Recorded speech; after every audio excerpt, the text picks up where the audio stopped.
జనవరి 25వ సంవత్సరం సాలిహొండం గ్రామం గార మండలం గార పోలీస్ స్టేషన్ పరిధిలో రావణమ్మ అనే ఆమె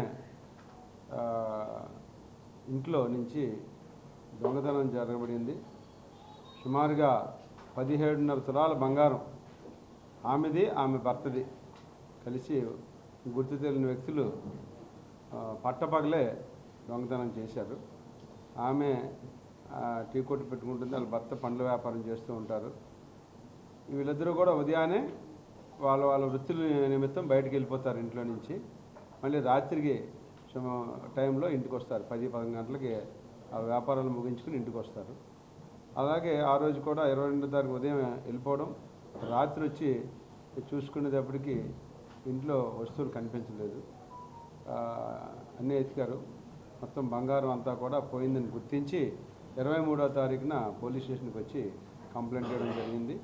దాని మీద ఇమీడియట్గా మా గార ఎస్ఐ గారు, మా రూరల్ సిఐ గారు నేరస్థలానికి వెళ్ళడం, మొత్తం అంతా కూడా పరిశీలన చేస్తే నేరం జరగడం అనేది వాస్తవం. సుమారు 17.5 తులాల బంగారం ముందుగా 14 తులాలే పోయినట్టుగా గుర్తించారు. తర్వాత ఇంకా ఎత్తితే భర్త తాలూకా వస్తువులు కూడా పోయినాయని గుర్తించడం జరిగింది. మొత్తం 17.5 తులాల బంగారం పోయింది. దాని మీద మా సిఐ గారు, ఎస్ఐ గారు ప్రత్యేక శ్రద్ధ కనపరిచి ఫింగర్ ప్రింట్స్ అన్నీ తీయడం అయింది. ఎక్కడా కూడా ఫింగర్ ప్రింట్స్లో ఎటువంటి మనకి క్లూ అనేది లభ్యం కాలేదు. తీసిన ఫింగర్ ప్రింట్స్ అన్నీ కూడా ఇన్మేట్స్ వచ్చినాయి, రాలేదు. దాని మీద ఆ ఊరిలో పర్మనెంట్గా ఒక నిఘాని పెట్టారు. ఎందుకంటే ఇట్స్ ఏ గ్రేవ్ కేస్. చాలా 17.5 తులాలు అంటే చాలా ఎక్కువ మొత్తంలో పోవడంతో పర్మనెంట్గా ఆ ఊరిలో ఒక సిబ్బందిని పెట్టి అసలు ఏంది ఇది ఎవరో లోకలే తీశారు, బయట నుంచి వచ్చినటువంటి నేరస్తులు కాదు అనేటువంటి వారికి ఉన్నటువంటి సమాచారం మేరకు వారు చేయడంతో ఒక అనుమానితుడిని అనుమానించారు.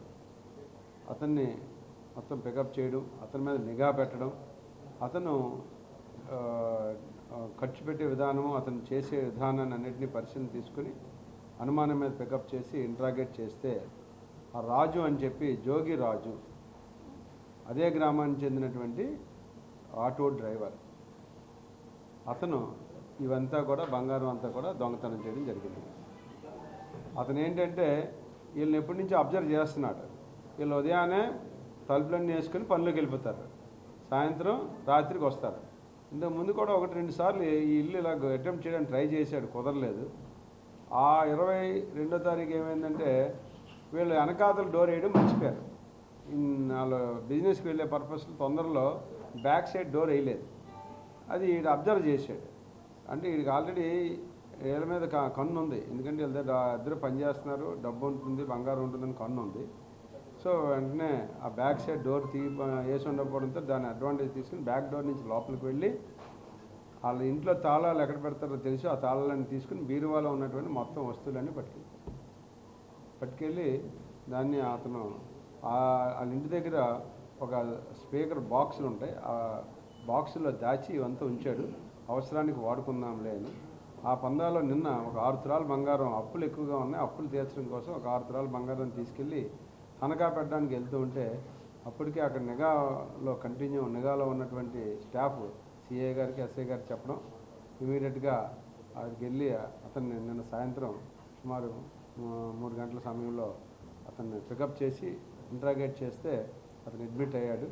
మొత్తం ఇంటాక్ట్ బంగారం అంటే ఎంతైతే పోయిందో 17.5 తులాలు వస్తువులు, అలాగే మొత్తం వస్తువులన్నీ కూడా రికవరీ చేయడం జరిగింది. ఈ కేసులో మా సిఐ గారు, అలాగే మా గార్ ఎస్ఐ, అలాగే 1 టౌన్ ఎస్ఐ గారు రికవరీ విషయంలో, అలాగే ఆ సిబ్బంది అందరూ కూడా చాలా చక్కగా, ఎందుకంటే క్లూ ఉండి పట్టుకోవడం ఒక పద్ధతి, ఎటువంటి క్లూకు లేకుండా దీన్ని ఏమంటామంటే ఛాన్స్ అఫెన్స్ అంటాం.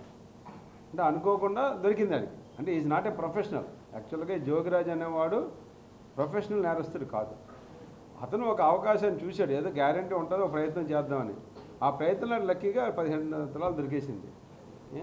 ఇది ఒక ఛాన్స్ నేరం అనమాట అండి.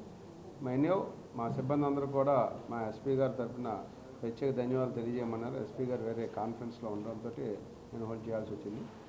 వాళ్ళందరికీ కూడా సిబ్బంది అందరికీ కూడా ప్రత్యేక ధన్యవాదాలు, వాళ్ళకి అభినందనలు కూడా మా ఎస్పీ గారు తెలియజేయమన్నారు. సో ఈ విధంగా వారందరికీ కూడా ఈ సందర్భంగా రివార్డ్స్ కూడా ఇవ్వడం జరుగుతుంది. వాళ్ళందరూ కూడా మెరిట్ సర్టిఫికేట్స్ ఎస్పీ గారి చేతుల మీదుగా మా క్రైమ్ మీటింగ్లో ఇస్తాం. మా ఎస్పీ గారు టాస్క్ ఫోర్స్ పెట్టిన తర్వాత కె మహేశ్వర్ రెడ్డి గారు అన్ని చోట్ల మూలాల నుంచే ప్రయత్నం చేస్తున్నాం. అక్కడ 1-6 మిస్ అవ్వచ్చు, అది హ్యూమన్ ఎర్రర్. మా వంతు ప్రయత్నం అయితే మేము చేస్తున్నాం. అది ఆ రోజు కూడా వారు వెళ్ళడం అంటే వారు ఏదో పని మీద వెళ్ళారు, అక్కడ ఏదో వాళ్ళు అంతా 3 గ్రాములు తెచ్చుకుని తాగడానికి ప్రయత్నం చేస్తూ దొరికారు. అది వ్యాపారస్తులైతే అంత ఇదిగా ఉండదు, అది అలవాటుని మేము వాళ్ళు కూడా కౌన్సిలింగ్ చేసాం. ఆ రోజు కేసు కూడా నమోదు చేసాం, అందరినీ కూడా కోర్టుకు పంపడం జరిగింది. మేమైతే కంటిన్యూ నిఘా పెట్టామండి. ఇంతకుముందు మీరు కూడా చూడొచ్చు, ఇంతకుముందు స్టాటిస్టిక్స్ ఈ ఎస్పీ సార్ వచ్చిన తర్వాత స్టాటిస్టిక్స్ చూస్తే మీకు ఎక్కువగానే పట్టుకుంటున్నాం. మేము దానికి మీరేమంటారు, మీరు ఎక్కువ పట్టున్నారంటే ఎక్కువ అమ్ముతున్నారు అంటున్నారు. సో మీరు దాన్ని ఈక్వల్గా చూస్తున్నారు. ఇప్పుడు మేము పట్టుకున్నామంటే పట్టుకోకపోతే ఏమీ లేదు అనుకుంటున్నారు, మీరు పట్టుకుంటే ఉంది అనుకుంటున్నారు. అది మేము కష్టపడుతున్నాం, ఎక్కడెక్కడ ఉన్నదాన్ని మేము పట్టుకుంటున్నాం కాబట్టి మీకు ఉందని తెలుస్తుంది. అదే పట్టుకోకపోతే మీరు లేదనుకోవచ్చు, కానీ మేమైతే వదలం. నిరంతరం మేము ఇటువంటి నేరాలను అరికట్టడం మా బాధ్యత, మా ఉద్యోగం.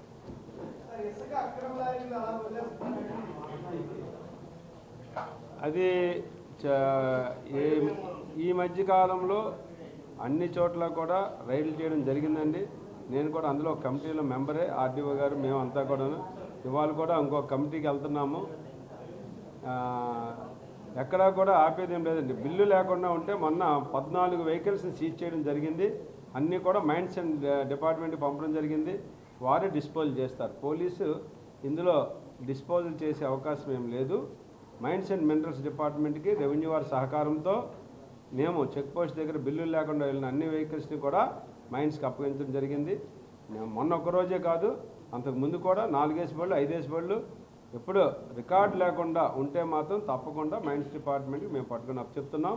దాని మీద మైన్స్ డిపార్ట్మెంట్ వాళ్ళు భారీగా 50,000 నుంచి ₹1,00,000 దాకా జరిమానా కూడా వేసి వదలడం జరుగుతుంది.